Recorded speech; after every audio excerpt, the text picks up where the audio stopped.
A idade decisiva Meg Day. Introdução. Tempo real. Cansado de deitar-se sob o sol, de ficar em casa observando a chuva. Você é jovem e a vida é longa, e há tempo para matar hoje. Então um dia você descobre que 10 anos ficaram para trás. Ninguém lhe disse quando correr, você perdeu o tiro de largada. Pink Floyd, trecho da música Time. Quase invariavelmente, o crescimento e o desenvolvimento possuem o que se denomina período crítico. Existe um período específico de maturação no qual, com o tipo certo de estimulação externa, a capacidade subitamente se desenvolve e amadurece. Antes e depois disso, é mais difícil ou impossível. Noam Chomsky, linguista. Quando começou sua terapia, Kate trabalhava como garçonete e morava e brigava com os pais havia mais de um ano. Seu pai ligou para marcar a primeira consulta dela, e ambos presumiam que os problemas de pai e filha logo viriam à tona. Mas o que mais me impressionou em Kate foi ver que seus 20 anos estavam sendo desperdiçados. Ela havia crescido em Nova York e agora morava na Virgínia, mas, aos 26 anos, ainda não tirara sua carteira de motorista, embora isso limitasse suas oportunidades de emprego e fizesse com que se sentisse uma passageira em sua própria vida. O que também explicava os constantes atrasos para as nossas consultas. Depois que ela se formou na faculdade, esperava aproveitar a liberdade da juventude, algo que seus pais a encorajaram fortemente a fazer. A mãe e o pai se casaram logo após saírem da universidade porque queriam viajar juntos para a Europa e, no início da década de 1970, isso não seria tolerado pela família de nenhum dos dois, a menos que se tornassem marido e mulher. Passaram a lua de mel na Itália, e ela retornou grávida. O pai de Kate foi seguir carreira, enquanto a mãe se ocupava criando 4 filhos, dos quais a minha paciente era a mais nova. Até então, ela despendera a própria liberdade recém-conquistada tentando compensar o que os pais perderam. Achava que deveria estar vivendo a melhor época da vida, mas se sentia tensa e ansiosa na maior parte do tempo. Minha juventude está paralisante, ela disse. Ninguém me contou que essa fase seria tão difícil.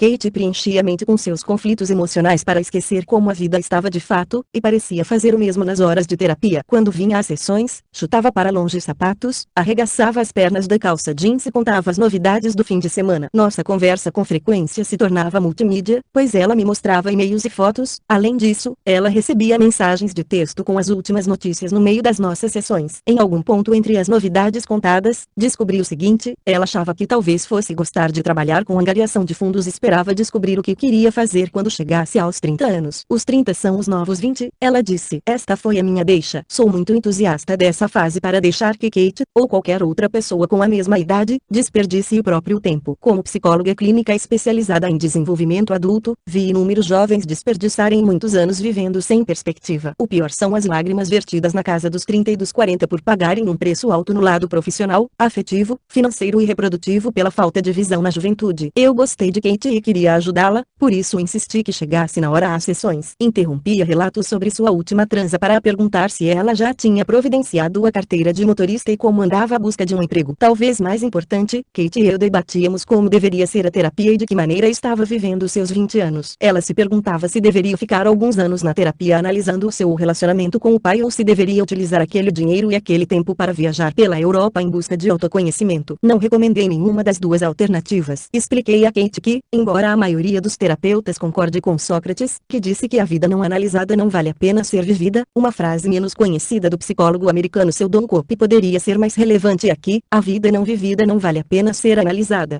Falei que seria irresponsável da minha parte ficar quieta assistindo aos anos mais fundamentais da vida de Kate se esvaírem. Seria insensato focarmos o passado dela quando eu sabia que o futuro é que corria risco. Não parecia razoável conversar sobre os fins de semana quando eram seus dias úteis que a deixavam tão infeliz. Eu também sentia genuinamente que o relacionamento de Kate com o pai continuaria o mesmo enquanto ela não trouxesse algo de novo que contribuísse para uma melhoria. Pouco tempo após essas conversas, Kate desabou no divã do meu consultório, lacrimejante e agitada como nunca, olhava pela janela e balançava as pernas, nervosa, enquanto me contava sobre um brunch no domingo com 4 amigos da faculdade. 2 estavam na cidade para uma conferência, outro havia retornado da Grécia, pois tinha ido a uma gravação de canções de Ninar para sua pesquisa de doutorado, e o último levou consigo a noiva. Em meio a todos eles, Kate olhou em volta e sentiu que ficava para trás. Ela queria o que os amigos tinham: um trabalho, um objetivo ou um namorado, e passou o resto do dia na internet procurando empregos, e homens. A maioria não lhe pareceu interessante, e os poucos que lhe chamaram a atenção ela achou inacessíveis. Kate foi dormir sentindo-se vagamente desnorteada. No meu consultório, ela disse: já passei dos 25. Sentada naquele restaurante, percebi que eu não tinha nada para mostrar. Nada no currículo. Nenhum relacionamento. Não sei nem o que estou fazendo nesta cidade. Pegou um lenço e rompeu em lágrimas. Eu era dominada pela ideia de que definir claramente o próprio caminho era algo careta. Gostaria de ter sido mais, sei lá, objetiva. Não era tarde demais para Kate, mas ela precisava começar a agir. Quando recebeu alta da terapia, minha paciente já tinha seu próprio apartamento, carteira de motorista, um namorado legal, e também estava angariando fundos para uma organização sem fins lucrativos. Até o relacionamento com o pai vinha melhorando. Em nossas últimas sessões, Kate me agradeceu por ajudá-la a recuperar o tempo perdido. Disse que enfim sentia estar vivendo sua vida em tempo real. O período que vai dos 20 aos 30 anos é real e deve ser vivido como tal. Uma cultura que considera os 30 como os novos 20 nos faz achar que estes últimos não importam. Freud certa vez disse, amor e trabalho e amor é tudo que existe, e esses dois fatores têm tomado forma mais tarde do que costumavam tomar antigamente. Quando os pais de Kate estavam na casa dos 20 anos, em geral uma pessoa de 21 anos estava casada e cuidando de um bebê recém-nascido, apenas se estudava até a conclusão do ensino médio ou, quando muito, da faculdade, e os pais, jovens, se concentravam em ganhar dinheiro e cuidar da casa. Como apenas uma fonte de renda costumava ser suficiente para sustentar uma família, os homens trabalhavam, mas 2/3 das mulheres não. A expectativa de quem tinha uma profissão era permanecer no mesmo ramo a vida toda. No decorrer de uma geração, houve uma enorme mudança cultural. Os métodos anticoncepcionais se popularizaram, e as mulheres invadiram o mercado de trabalho. Com o novo milênio, apenas cerca de metade dos jovens estava casada aos 30 anos, e menos ainda tinha filhos, transformando os 20 numa época de liberdade. Começamos a ouvir que talvez a faculdade fosse cara demais e menos necessária, enquanto a pós-graduação deveria ser priorizada, e que em ambos os casos haveria tempo de folga. Durante centenas de anos, os jovens passaram diretamente de filhos e filhas para maridos e esposas. Há poucas décadas, porém, um novo período de desenvolvimento surgiu. Acordando diariamente em algum ponto entre o lar da família e sua casa própria, jovens como Kate não sabiam direito como empregar o próprio tempo. Quase por definição, os 20 anos tornaram-se um período intermediário. Um artigo de 2001 na Economist apresentou a economia Bridget Jones 3 e uma capa de 2005 da Time saiu com a manchete Conheça os Twisters, 4 ambos nos informando que a juventude é agora formada por anos a serem usufruídos de acordo com a renda disponível. Em 2007, essa fase foi apelidada de Anos da Odisseia, um tempo para perambular pela vida. 5 jornalistas e pesquisadores de toda parte passaram a se referir a pessoas nessa faixa etária com apelidos idiotas como kidults, contração de kids e adults, crianças e adultos, pré-adultos ou adolescentes. Há quem diga que os 20 anos são uma extensão da adolescência, enquanto outros os chamam de uma vida adulta emergente. 6 Essa mudança da passagem para a vida adulta rebaixou aqueles jovens e não totalmente adultos justo quando precisam se esforçar mais. 7 Jovens como Kate foram envolvidos por um turbilhão de campanhas publicitárias e mal-entendidos que, em grande parte, trivializou o que é na verdade a década definidora da vida adulta. No entanto, mesmo quando desprezamos essa fase, fazemos dela um fetiche. Ela nunca foi tão badalada. A cultura popular é quase obcecada pelos 20 anos, a ponto de esse período de liberdade parecer tudo que existe. Celebridades infantis e crianças comuns desperdiçam a infância imitando pessoas dessa faixa etária, enquanto adultos maduros e mulheres de mais idade se vestem e se modelam para parecer que têm 29 anos. Os jovens parecem mais velhos e os velhos parecem mais jovens, reduzindo o período de vida adulto a uma longa estada nos 20 anos. Até um termo novo, a mortalidade, foi cunhado para descrever a vida uniforme, no mesmo pique, de nossa adolescência até a morte. 8 Mas isso é contraditório e perigoso. Somos levados a acreditar que os 20 anos ainda não importam. No entanto, com a glamourização dessa fase e a quase obsessão com ela, pouca coisa nos lembra que algo mais chegará a importar. Isso faz com que muitos homens e mulheres paguem um alto preço nas décadas subsequentes por terem desperdiçado os anos mais transformadores da vida adulta. A nossa atitude cultural em relação aos jovens se assemelha à exuberância irracional americana. Os jovens do século XXI cresceram junto com o surto das empresas.com, as porções gigantes de fast food, o estouro da bolha imobiliária e o boom de Wall Street. Startups imaginaram que sites descolados gerariam dinheiro e demanda, indivíduos ignoraram a gordura e as calorias que as porções gigantes de fast food continham, mutuários confiaram na valorização constante das casas, investidores previram mercados em permanente alta. Adultos de todas as idades deixaram que o otimismo irreal denominação dos psicólogos para a ideia de que jamais acontecerá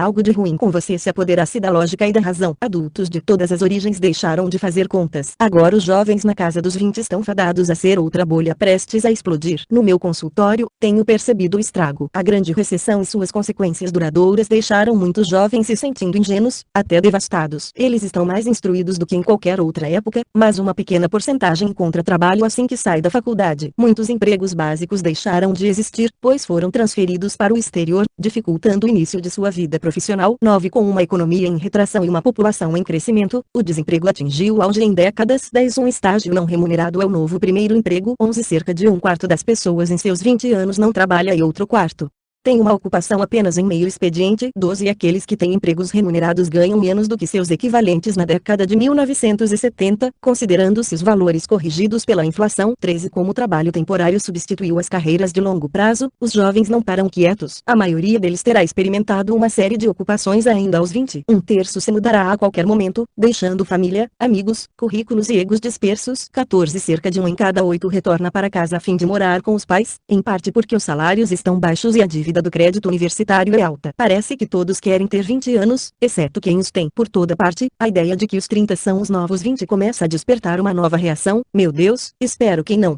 Lido diariamente com jovens que se sentem enganados pela ideia de que os 20 anos deveriam ser os melhores de suas vidas. Imagina-se que fazer terapia com eles é ouvir aventuras e desventuras de pessoas despreocupadas, e isso acontece um pouco. Mas, por trás das portas fechadas, meus clientes têm coisas perturbadoras para dizer. Sinto como se estivessem no meio do oceano, como se pudessem nadar em qualquer direção, mas sem ver terra em lado algum, não sabendo portanto em que direção ir. Sinto que preciso ficar me envolvendo com qualquer um para ver no que vai dar. Eu não sabia que ficaria chorando no banheiro do trabalho todos os dias. Ter 20 anos proporciona uma forma totalmente nova de pensar no tempo. Existe esse período de tempo e uma série de coisas que precisa acontecer. Minha irmã tem 35 anos e está solteira. Morro de medo de que isso aconteça comigo. Não vejo a hora de ficar livre dos meus 20 anos. Tomara que eu não esteja mais fazendo isso aos 30. Na noite passada, rezei para que tivesse ao menos uma coisa segura na minha vida. Existem 50 milhões de jovens na faixa dos 20 anos só nos Estados Unidos, a maioria vivendo com uma quantidade desconcertante, sem precedentes, de incerteza. Muitos não têm ideia do que estarão fazendo, onde estarão morando ou com quem estarão daqui a 2 ou mesmo 10 anos. Não sabem quando serão felizes nem quando conseguirão arcar com suas contas. Ficam em dúvida se devem ser fotógrafos, advogados, estilistas ou banqueiros. Não sabem se estão há poucos namoros ou há muitos anos de um relacionamento estável. Estão preocupados e se perguntam se terão famílias e se seus casamentos durarão. Em resumo, não sabem se suas vidas darão certo nem o que fazer. A incerteza deixa as pessoas ansiosas, e as distrações são o ópio das massas do século XXI.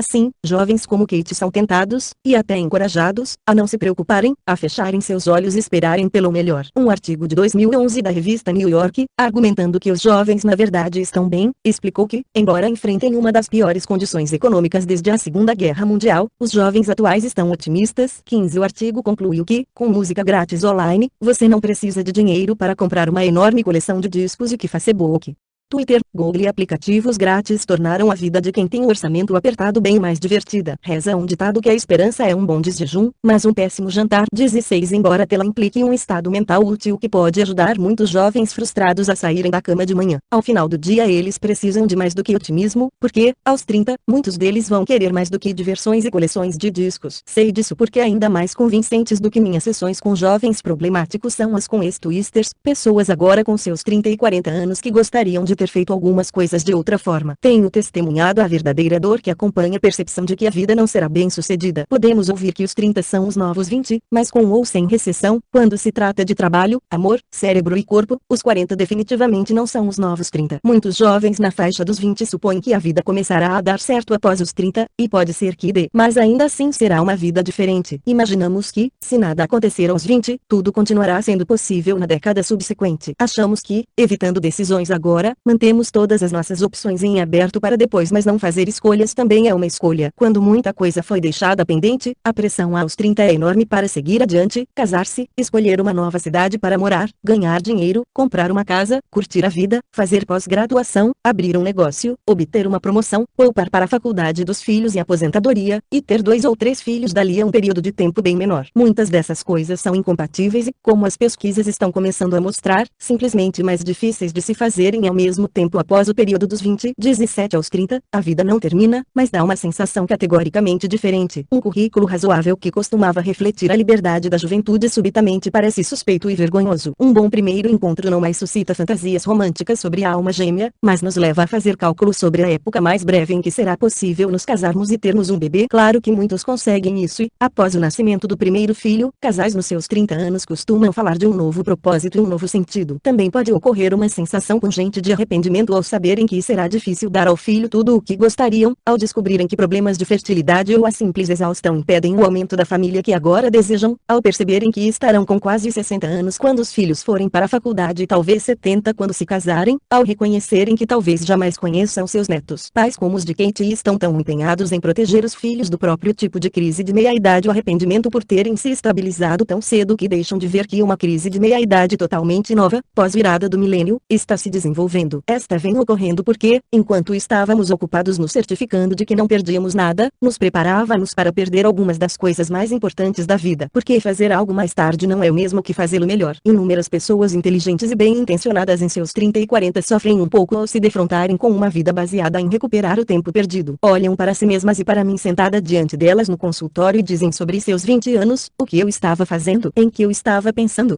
Insisto para que os jovens recuperem seus 20 anos, sua posição de adultos e seu futuro. Este livro mostrará por que devem fazê-lo e como conseguir. Nas próximas páginas, quero convencê-lo de que os 30 não são os novos 20. Não porque os jovens na casa dos 20 não devam se estabilizar mais tarde do que seus pais. A maioria concorda que o trabalho e o amor estão ocorrendo mais tarde, não apenas por opção, mas também por motivos financeiros. Quero persuadi-lo de que os 30 não são os novos 20 exatamente porque nos estabilizamos mais tardiamente do que no passado. Isso não transformou os 20 anos num período morto e irrelevante, e sim em um período privilegiado de um desenvolvimento que só ocorre uma vez. Em quase todas as áreas de desenvolvimento existe o chamado período crítico, 18, uma época em que estamos preparados para o crescimento e a mudança, quando uma simples exposição pode levar a uma transformação radical. Crianças aprendem facilmente qualquer idioma que ouvem antes dos 5 anos. Desenvolvemos a visão binocular entre os 3 e 8 meses de idade. Esses períodos críticos são janelas de oportunidade durante os quais o aprendizado ocorre rapidamente. Depois, as coisas deixam de ser tão fáceis. Os 20 anos constituem o período crítico da vida adulta, quando será mais fácil iniciar a vida que queremos. E não importa o que façamos, ele é um ponto de inflexão, a grande reorganização, uma época em que nossas experiências têm uma influência desproporcional sobre a vida adulta que levaremos. Nas sessões intituladas Trabalho, Amor e o Cérebro e o Corpo, aprenderemos sobre 4 períodos críticos separados mas interligados que ocorrem nos 20 anos. Em trabalho, descobriremos por que os empregos nessa idade provavelmente serão os mais consequentes que teremos, em termos profissionais e financeiros, embora possam não parecer tão bons. Em amor, saberemos por que nossas opções de relacionamentos na juventude podem ser ainda mais importantes do que aquelas relativas a trabalho. E, em o cérebro e o corpo, aprenderemos por que nosso cérebro ainda em desenvolvimento na juventude está determinando os adultos que nos tornaremos da mesma forma que nosso corpo aos 20 está iniciando o seu período mais fértil. Os jornalistas podem criar alarde com manchetes que dizem o que acontece com os jovens de 20 anos, 19 ou porque eles simplesmente não crescem, 20 mas os 20 anos não são um mistério. Sabemos como essa fase funciona, e os jovens merecem saber também. Nos capítulos a seguir, mesclo as pesquisas mais recentes sobre desenvolvimento de adultos com os relatos dos meus pacientes e alunos. Compartilho o que psicólogos, sociólogos, neurologistas, economistas, executivos de recursos humanos e especialistas em reprodução sabem sobre o poder singular dos 20 anos e como eles moldam nossa vida. Ao longo do livro, desafio algumas concepções equivocadas veiculadas pela mídia sobre esse período e mostro como o pensamento convencional sobre essa faixa etária costuma estar errado. Descobriremos, porque as pessoas que mal conhecemos, e não nossos amigos mais próximos, é que melhorarão mais substancialmente a nossa vida, de que forma entrar para o mundo profissional faz com que nos sintamos melhor, não pior, porque morar junto pode não ser o melhor meio de testar um relacionamento, como nossa personalidade muda mais durante os 20 do que em qualquer outro período anterior ou posterior, como escolhemos nossas famílias, e não apenas nossos amigos, porque a autoconfiança surge não de dentro para fora, mas de fora para dentro, e o motivo de as histórias que contamos sobre nós mesmos afetarem quem namoramos e os empregos que obtemos. Começaremos com o porquê de a pergunta quem sou eu, ser mais bem respondida não após uma crise de identidade prolongada, mas através de algo chamado capital de identidade. Há pouco tempo, jovens de 20 anos como os pais de Kate já definiam seus rumos antes de refletirem sobre quem eles eram. Eles tomavam as decisões mais importantes da vida antes que seu cérebro soubesse como fazê-lo. Agora os jovens do século XXI têm a oportunidade de construir a vida que querem em que trabalho, amor, cérebro e corpo podem estar interligados. Mas para isso não basta idade ou otimismo. É preciso, como disse Kate, objetividade e algumas boas informações, para não perdermos a chance. E por muito tempo boas informações foram difíceis de achar. Aos 20, mesmo uma pequena mudança pode alterar radicalmente aonde iremos parar aos 30 e depois disso. Eles integram um período turbulento, mas, se conseguirmos descobrir como navegar, ainda que aos poucos, poderemos chegar mais longe, com mais rapidez, do que em qualquer outro estágio da vida. Trata-se de um período crucial em que as coisas que fazemos e deixamos de fazer terão um efeito significativo ao longo dos anos e até sobre gerações futuras. Portanto, bola pra frente. O momento é agora.